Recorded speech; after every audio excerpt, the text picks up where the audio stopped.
Okay, so we figured we'd show you some mistakes there. We had posted this video a year ago, and we're going to go back and show you what we've learned since there. That's the mash. That's been sitting there for about an hour. I probably didn't preheat it good enough, so a temperature dropped. So we were really light. We were accidentally making a light beer there. My Vorloff here, you can see the valve. It's closed. It's about at 3 o'clock, and maybe it's 9. I'm having some bad perception problems here, and we're going to start draining it out. The first runnings are going to have some grain pieces in there, and wow, we're going full blast here, and that's kind of a problem. You want to trickle it and maybe just open it just a notch. So instead, I ran too much, created too much pressure, too much vacuum there. I'm sure I got some tunneling under the grain bed, and that's no good. And here's another interesting thing here. I open up the cooler and we just splash it back in, disturb that grain bed, and start all over. So those are three things there real quickly that I learned. We're going to go ahead and on the next Vorloff there, run that a little bit slower. We're going to pour it back in a little more gently, and of course we'll do a better job of preheating the ton. You don't get that from the video there, but trust me, it was lighter. That was a summer ale with some grapefruit, and it just came out a little lighter than we liked. We probably added too much grapefruit there. We forgot the digital scale went by. We just we winged it there. Screw it. I'll just admit it there. We winged it. So I do like a ridiculous amount of Vorloff here, and in fact I think it's half the video.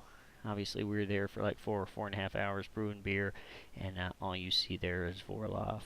But whatever. And then when we drain it again, we want to start draining it a little slowly, maybe open it up a little bit, and just a little bit of a touch there to open it as we start draining it, so we don't get the tunneling and all the pressure there. We don't want all those bits and pieces of grain in my boil. You get tannins and all kinds of crap. Makes your beer taste bad, gives you hangover, and frankly last time upset my stomach. And we had a good session of drinking beer, and I went through about 3 pair of underwear there. So we want to go ahead and avoid that next time. So you see this, we're keep Vorloffing, and you're looking around saying, hey, you're missing something there. Yeah, you're right, we don't have a hot liquor tank, so we had to bogart a couple extra pots there. That's my aluminum pot. I'm not a big fan of aluminum. We did eventually upgrade to stainless steel, but only after making a couple batches of brop boilers. And some people like the aluminum pot, some people don't.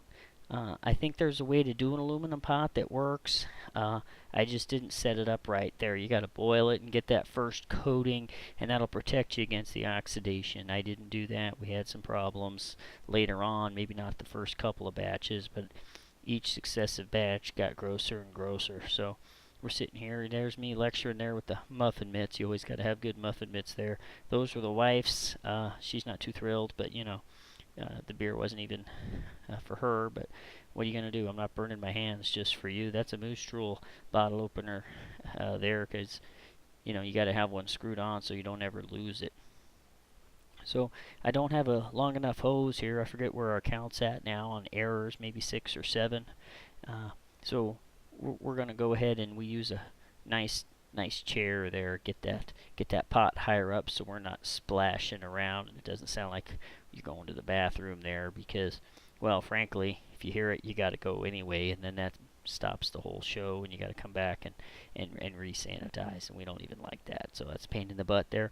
Your first instructions on any kit of beer is always to make sure you have what you need, and then go sanitize what you have to sanitize. I don't agree with that. I think the first step should always be go to the bathroom, and that should buy you enough time to finish the next round. So we're draining here. Looks like we don't know what we're doing, and that was pretty much true. This was our first all grain batch, but the boys came over and we had fun at it. I think we drank a case of the last batch while we were doing this, so we probably just netted a case of beer, but you know, hey, it's all about the fun, right? So we're draining and we're draining, and then we do a single batch sparge. I started to switch over to a double batch sparge, and yeah, at about 2.5 gallons each time, maybe a little less. Stir it, let it sit there for 15-20 minutes, re-Vorloff gently again, and then do the second runnings, and then we'll do the second batch, stir it up, let that sit for another 15-20 minutes, re-Vorloff, go again, drain it slowly, We'll add that. We'll use other pitchers to that so we can get our first runnings back on the stove. We want to get that going back to a boil, save us a little bit of time there. If you have the equipment, you can go ahead and do that.